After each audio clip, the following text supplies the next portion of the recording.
Hello student, this is Pranjal sir, Director of Daswani classes. আজি আমি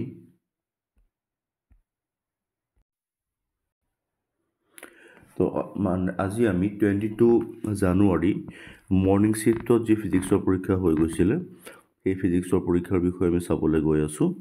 তো সেই ফিজিক্সৰ পৰীক্ষাৰ যিটো ফাৰ্ষ্ট কুৱেশ্যন আমি পাইছিলোঁ, ফাৰ্ষ্ট কুৱেশ্যন তোমালোকে চোৱা যে ফৰৱাৰ্ড বায়াছ উইল বি সুধিছে। ইয়াত নিগেটিভ, ইয়াত 15 ভল্ট, ইয়াত -5 ভল্ট, 10 ভল্ট আৰু ইফালে -15 ভল্ট দিছে। ঠিক আছে, খালি সিফালে আমি এটা কথা কি জানো, পজিটিভৰ লগত পজিটিভ, নিগেটিভৰ লগত নিগেটিভ কানেক্ট হয়। তো এতিয়া এটা ডায়ডত যেতিয়া আমি এনেকৈ ডায়ডটো আঁকো, এই ডায়ডটোৰ এইটো ছাইড হ'ল পজিটিভ, এইটো ছাইড হ'ল নিগেটিভ। তো সেইমতে ইয়াত যোনটোতে হৈছে সেইটোৱে তোমাৰ কাৰেক্ট অপশ্যন। তো প্ৰথম অপশ্যনটোত চোৱা ইম্পচিবল, ছেকেণ্ডটো ইম্পচিবল, থাৰ্ডটোত চোৱা পজিটিভৰ লগত 10 ভল্ট, নিগেটিভৰ লগত -15 ভল্ট। গতিকে অপশ্যন কোনটো হ'ব? তো থাৰ্ডটো আমাৰ অপশ্যনটো থাৰ্ডটো হৈ আছে। আৰু সিফালে তুমি ইফালে চোৱা, তোমাৰ ইফালে -15 ভল্টৰ লগত পজিটিভ আৰু সিফালে প্লাছৰ লগত -30। এইটো প্ৰিণ্টিং মিছ হৈছে কুৱেশ্যনত। ঠিক আছে, এইটো তো এইটো থাৰ্ডটো কাৰেক্ট হৈ আছে। 10 ভল্ট ইফালে -15 ভল্ট আৰু ইফালে তোমাৰ এইটো তোমাৰ 15 ভল্ট ইফালে -13 ভল্ট হ'ব। তো সেইটো অপশ্যনটো কাৰেক্ট হৈ আছে। ঠিক আছে, যাৰ কাৰণে অপশ্যন 3 আমাক কাৰেক্ট দেখাই আছে। তাৰপিছত চোৱা 2 নম্বৰ কুৱেশ্যনটো চোৱা। 2 নম্বৰ কুৱেশ্যনটো চোৱা, ইয়াত কি দিলে তোমাক, এই সলিড স্ফিয়াৰ দিছে, মাছ m দিছে, ৰেডিয়াছ কেপিটেল R দিছে, ফ'ৰ্চ F দিছে, পইণ্ট মাছ দিছে, হুৱেৰ কনচেন্ট্ৰিক স্ফেৰিকেল মাছ m/7 দিছে। তো m/7টো যদি ৰিমুভ কৰি দিওঁ তেনেহ'লে what is the new force. তো এতিয়া চাবলৈ গ'লে প্ৰথম যিটো স্ফেয়াৰ দিলে, প্ৰথম স্ফেয়াৰটোৰ যদি মাছ এইটো হৈ আছে, তাৰ পৰা তুমি মানে অকণমান মানে এইখিনি তো তোমাৰ এইখিনি তুমি মাইনাছ কৰিব লাগিব। এইখিনি মাইনাছ কৰা মানে নতুন মাছটো কিমান হ'বগৈ, কেপিটেল এমৰ পৰা m মানে -m/7 মাইনাছ কৰিলোঁ, নিউ মাছ হ'বগৈ আমাৰ হাতত এইটো। ঠিক আছে, নিউ মাছ যদি সেইটো হয় তেনেহ'লে ফ'ৰ্চ ইকুৱেলটো কিমান হ'ব, Gm/r²। তো Gm, তো মাছ অফ দ্য বডিটো ঠিকে থাকিব, কিন্তু নতুন মাছটো 6m/7 হ'ব। তো তাৰ পৰা নতুন ফ'ৰ্চটো গৈ পেলাই পুৰণা ফ'ৰ্চটোৰ 6/7 হ'বগৈ। ঠিক আছে, তাৰপিছত নেক্সট কুৱেশ্যনটো দিছে থাৰ্ড কুৱেশ্যনটো আছে, find the dimension of b/μ0। b/μ0ৰ যিটো ডাইমেনশ্যন উলিয়াব দিছে b/μ0ৰ, তাৰ কাৰণে তুমি যদি চোৱা b/μ0, আমি h = b/μ0 পালোঁ। তো b = এনে μ0 I/2r হয়। তো b ভেলুটো যদি বহাই দি কেলকুলেশ্যন কৰিলে আমাৰ গৈ I/2r হ'ব। তো I কাৰণে এম্পিয়াৰ আৰু Lৰ কাৰণে -L, এইটো আমাৰ হ'বগৈ। তাৰপিছৰ কুৱেশ্যনটো আছে টু চব বাবুলছ of radius R1 R2 combine কৰি দিলোঁ। Find the radius of curvature of the common surface separating them. তো এতিয়া চাবলৈ গ'লে তোমাৰ দুইটা R1 আছে, এইটো R2 আছিলে, দুইটা যদি আমি কি কৰিছোঁ, find the common surface separating them. তো কমন ছাৰ্ফেচ উলিয়াবলৈ যাওঁতে টোটেল প্ৰেছাৰ যদি আমি চাবলৈ যাওঁ, প্ৰথম মাছটোৰ কাৰণে টোটেল প্ৰেছাৰ, ছেকেণ্ড মাছটোৰ কাৰণে গৈ পেলাই এইখিনি চোৱাচোন 1/r ওলাব, 1/r = 1/r2 - 1/r1 ইকুৱেলটো যদি কৰোঁ, এইখিনি কেলকুলেশ্যন কৰিলে লাষ্টত গৈ পেলাই ৰেডিয়াছ অফ কাৰ্ভেচাৰ তোমাৰ এইখিনি 4 ওলাবগৈ। ঠিক আছে, ৰেডিয়াছ অফ কাৰ্ভেচাৰ গৈ পেলাই 4 ওলাই যাবগৈ। তাৰপিছত নেক্সটটো চোৱা নেক্সট কুৱেশ্যনটো কি আছে ফাৰ্ষ্ট নম্বৰ কুৱেশ্যন ইফ দিছে আৰু if light of wavelength 550 nanometer is incident on a metallic surface, if work function of CS and Li is 1.9 electron volt and 2.5 electron volt respectively, which can emit photo electron. তো এতিয়া কথাটো হ'ল দুইটাৰে আমি energy উলিয়াব লাগিব দুইটাৰে আমি energy of light equal to AC/λ formula use কৰি পেলাই এটাৰ কাৰণে উলিয়ালোঁ 2.2 ইলেক্ট্ৰন ভল্ট দিছে the energy of light is only greater than work function তেনেহ'লে CS ৰ কাৰণেতো 1.5 বুলিহে কৈছে তেনে CS ৰ পৰা তোমাৰ এনাৰ্জি অফ লাইট কেতিয়া ওলাব যেতিয়া ৱৰ্ক ফাংচনতকৈ বেছি হ'ব লাগিব ন তো তোমাৰ সেই ক্ষেত্ৰত চাবলৈ গ'লে যিটো ৱেভলেংথৰ লাইট গৈছে সেই লাইটটোৰ ৱেভলেংথ আহিছে 2.25 ইলেক্ট্ৰন ভল্ট গতিকে CS ৰ ৱৰ্ক ফাংচন 1.9 তো CS ৰ পৰাহে তোমাৰ লাইট কি হ'ব ইলেক্ট্ৰন এমিট হ'ব আৰু Li ৰ পৰা ইলেক্ট্ৰন এমিট নহয় কাৰণ Li ৰ ৱৰ্ক ফাংচনে হৈ গ'ল 2.5 ইলেক্ট্ৰন ভল্ট আৰু লাইট আহি পৰিছেহে 2.25 ইলেক্ট্ৰন ভল্টৰ গতিকে আমাৰ ইয়াৰ পৰা CS ৰ পৰাহে ওলাব তাৰপিছত নেক্সট কুৱেশ্যনটো আহিছে find the power of combination of lenses তো ইয়াত ৱাটাৰ দিছে ইফালে R1 তাৰ 4/3 আৰু ইফালে এটা দিছে 3/2 এতিয়া কোনটো হ'ব সুধিছে তো আমি আমাৰ ফৰ্মুলা আছে 1/f = μ - 1 1/r1 and formula put কৰিলোঁ ফৰ্মুলাত এইখিনি কেলকুলেশ্যন কৰি পেলাই ফৰ্মুলাত পুট কৰিলোঁ তো এইখিনি 1/3r1 আকৌ তেনেকৈ নেক্সট লেন্সখনৰ কাৰণে 1/f2 কৰিলোঁ 1/f2 কৰি এইটো এটা ইকুৱেশ্যন ল'লোঁ তাৰপিছত 1/f = 1/f1 + 1/f2 + 1/f3 হৈ আছে না তো পাৱাৰ 3টা প্লাছ হ'ব তো তিনিওটাৰে ভেলু আমি উলিয়াই থৈছোঁ গোটেইকেইটা ভেলু পুট কৰি পেলাই আমি লাষ্টত ইকুৱেল পাৱাৰ গৈ পেলাই আমি এইটো ওলাইছেগৈ আমাৰ পাৱাৰ ওলাইছেগৈ ঠিক আছে গতিকে মই কুৱেশ্যনখিনিৰ লগতে PDF-টো আপলোড কৰি দিম তোমালোকে PDF-টোৰ পৰা মিলাই চাব পাৰিবা গোটেই চলিউশ্যনখিনি ঠিক আছে তাৰপিছত নেক্সট তোমাৰ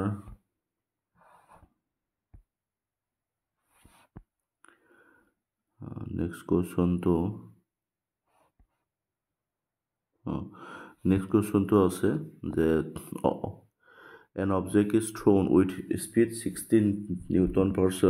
meter per second making an angle of 30 degree with the horizontal find the ratio of height covered in first second and last second of the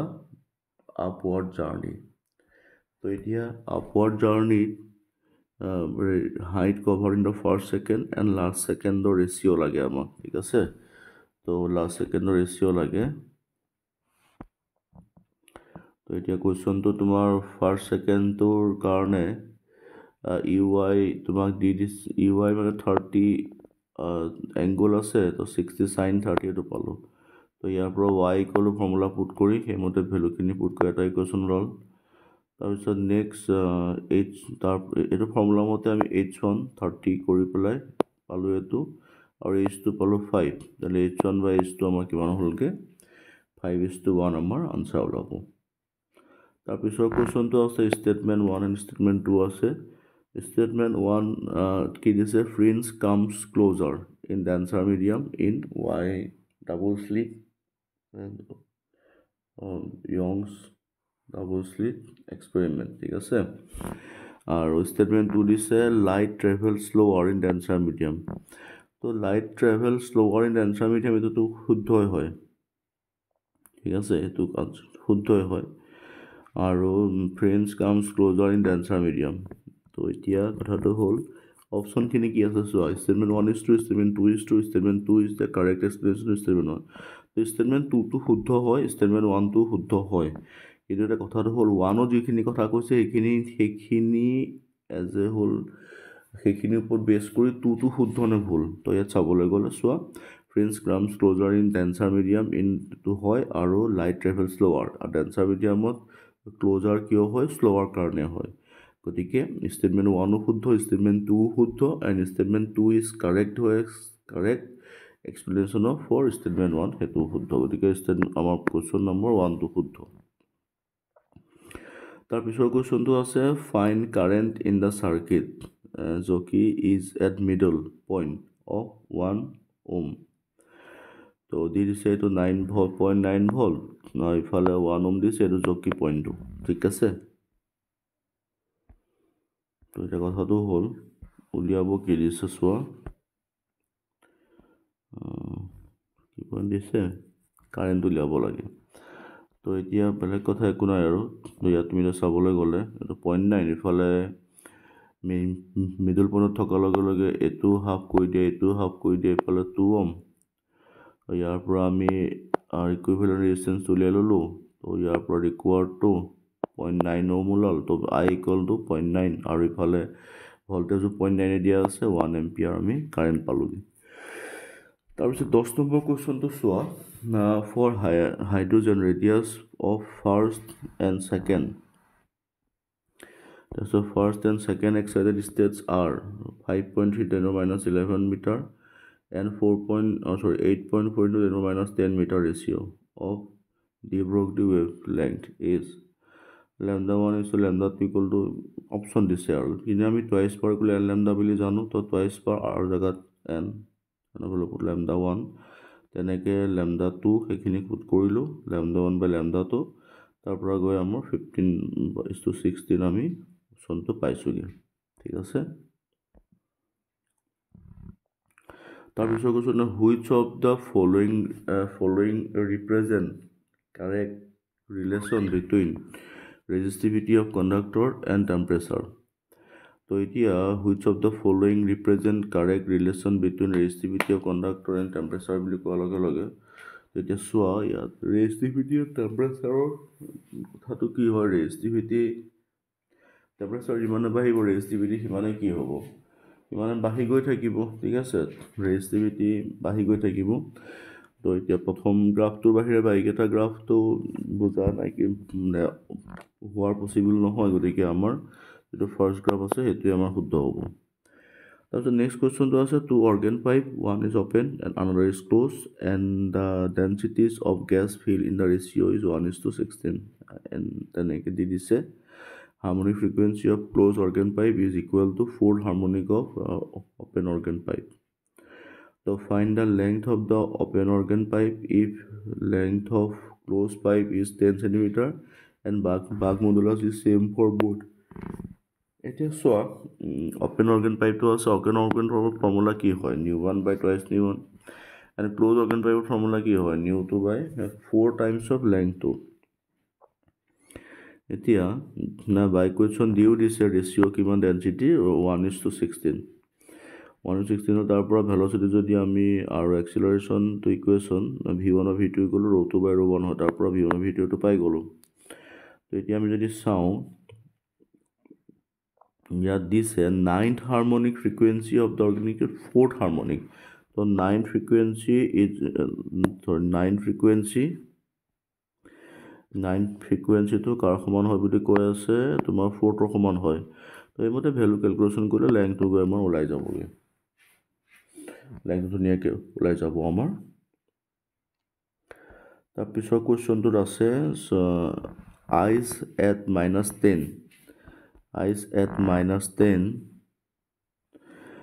degree Celsius is to be converted into steam at 110 degree Celsius mass of ice is -10⁻³ kg. What amount of heat is required? The কথাটো হ'ল -10 degree Celsius ice goes to ms delta by q1 0 degree ice পালোঁ তাৰ পৰা আকৌ ml heat absorb হ'ব তোমাৰ ষ্টেটটো change হ'বলৈ 0 degree of ice পালোঁ 0 degree iceৰ পৰা 100 degree waterলৈ যাবলৈ ms delta ফৰ্মুলা তাৰ পৰা আকৌ ৱাটাৰটো ষ্টিম যাবলৈ হ'লে এইটো ফৰ্মুলা ml আহিব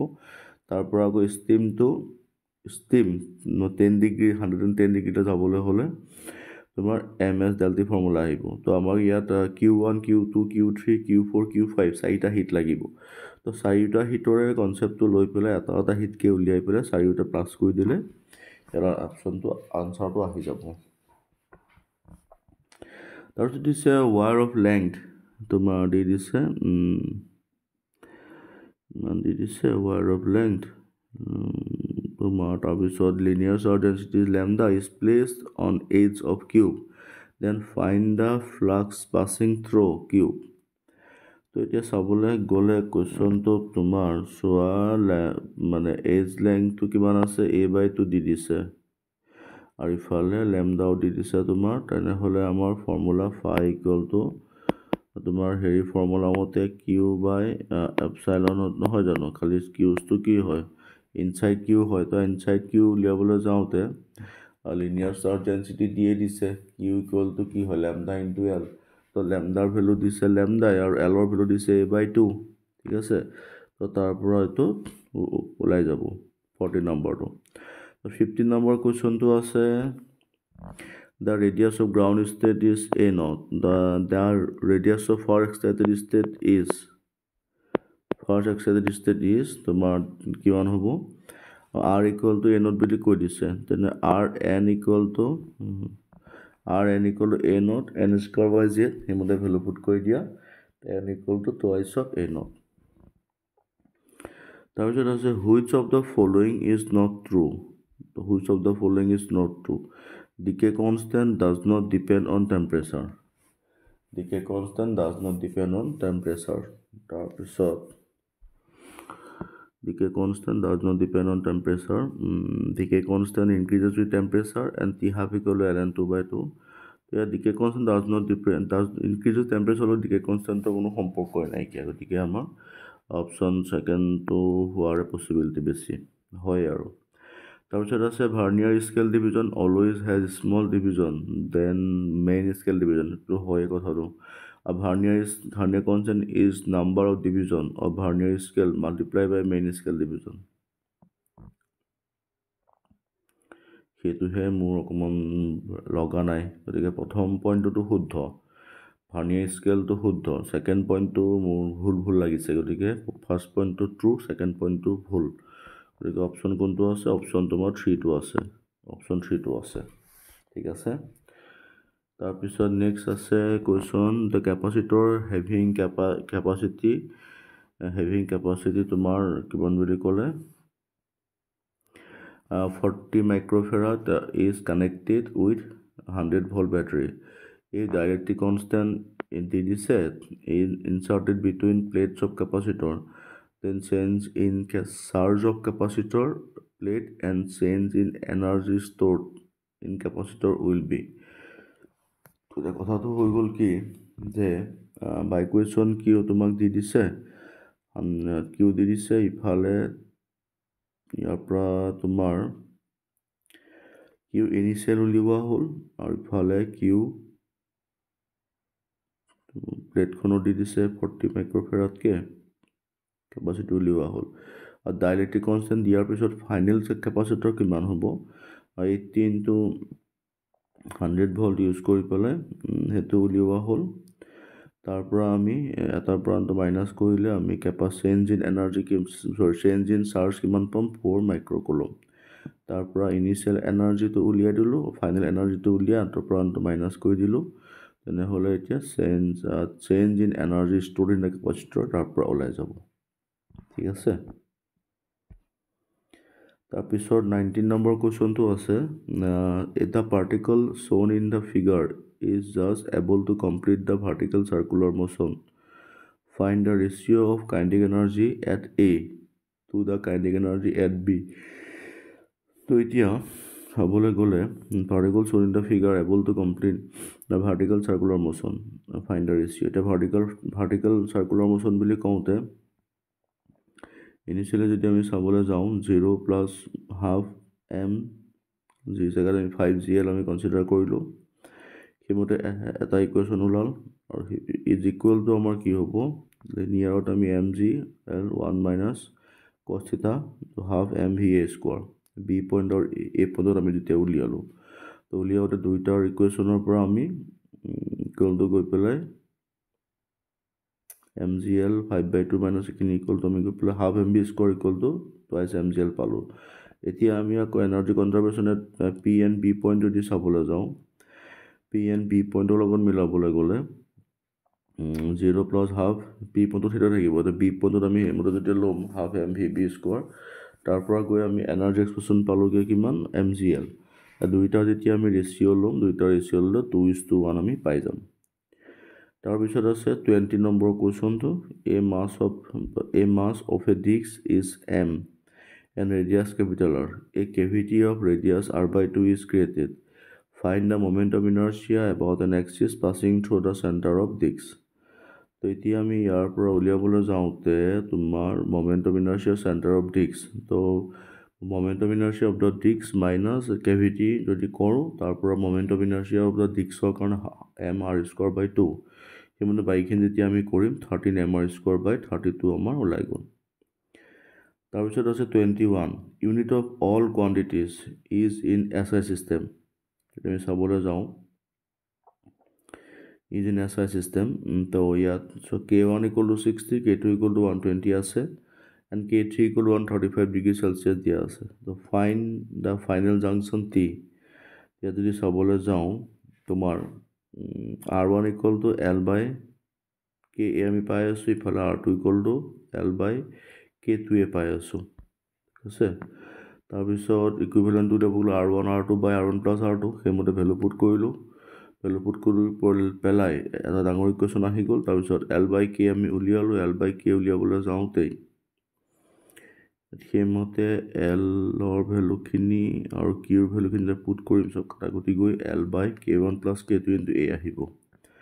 তাৰপিছত ইয়াৰ পৰা আমি 1/2K = 1/K1 + K2 পালোঁ। যদি আমি কম্পেয়াৰ কৰিব যাওঁ, কম্পেয়াৰ কৰিবলৈ গ'লে লাষ্টত গৈ K ইকুইভেলেণ্টটো আহিব K1 + K2/2, K ইকুইভেলেণ্ট, তাৰ পৰা আমাৰ K ইকুইভেলেণ্ট আহিবগৈ 90,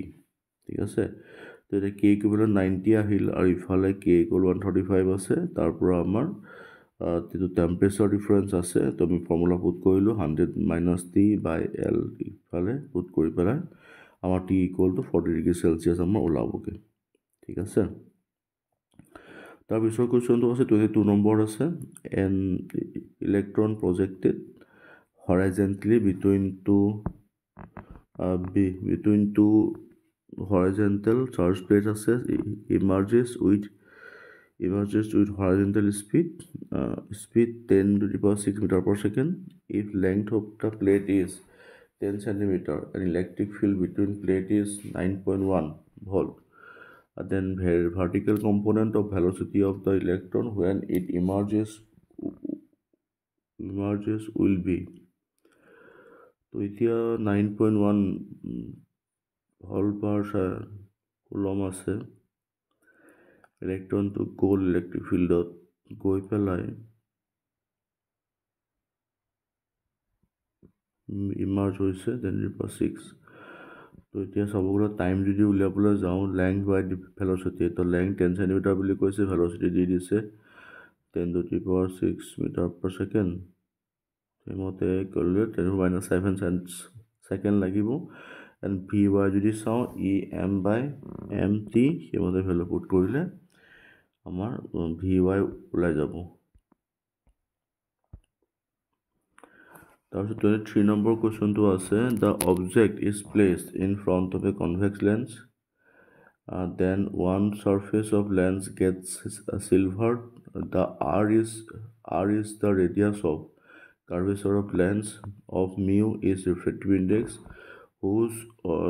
whose should object be placed so that image formed on object কৈছে আমাক। গতিকে এতিয়া ফৰ লেন্স যদি চাওঁ R1 R2 mu, তো 1/f = mu - 1, 1/R1 - 1/R2, R2 R0, R1 = R, মানে 1/f কৰিলোঁ এটাত ফকেল অফ দ্য মিৰৰ, আৰু এটা FM = -R/2। সেইমতে আমি দুইটাতে ভেলু বহাই 1/f ইকুইভেলেণ্ট কৰোঁতে আমি গৈ পেলাই যে হ'ল গৈ F ইকুইভেলেণ্ট পালোঁ, আগতে এনেকৈ images will form when object is placed at the centre of curvature সেইখিনি কৰোঁতে আমি গৈ পেলাই -r/2 আমি ইকুৱেশ্যন এটা পালোঁগৈ ঠিক আছে তো আমি এইকেইটা কুৱেশ্যনেই আমি পাইছোঁ এতিয়ালৈকে এইটো ছেশ্যনত আৰু এই যি 23টা কুৱেশ্যন দিলোঁ 23টা কুৱেশ্যনৰ মোক যদি সোধে পেপাৰ কেনেকুৱা আছে মই নট ইজি বুলিয়ে ক'ম ইমান ইজি হোৱা নাই যদি ষ্টুডেণ্টে ভালকৈ ডেফটত 11ৰ কৰ্চটো পঢ়িছে তো সেই ষ্টুডেণ্টছখিনিয়েহে পাৰিব নৰ্মেলি যোনে ওপৰে পঢ়া ষ্টুডেণ্টছ তাৰ কাৰণে যে এই ফাৰ্ষ্ট এটেম্পটৰ যিখন পেপাৰ আহিছে ইজ নট ইজি ঠিক আছে গতিকে আশা কৰোঁ আগন্তুক যি পৰীক্ষা আহি আছে সকলোৱে ভাল কৰিব আৰু নগাঁৱত থাকি নগাঁৱতে পঢ়ি অসম তথা ভাৰতৰ ভিতৰত নিজক প্ৰতিষ্ঠা কৰিব পাৰিব ধন্যবাদ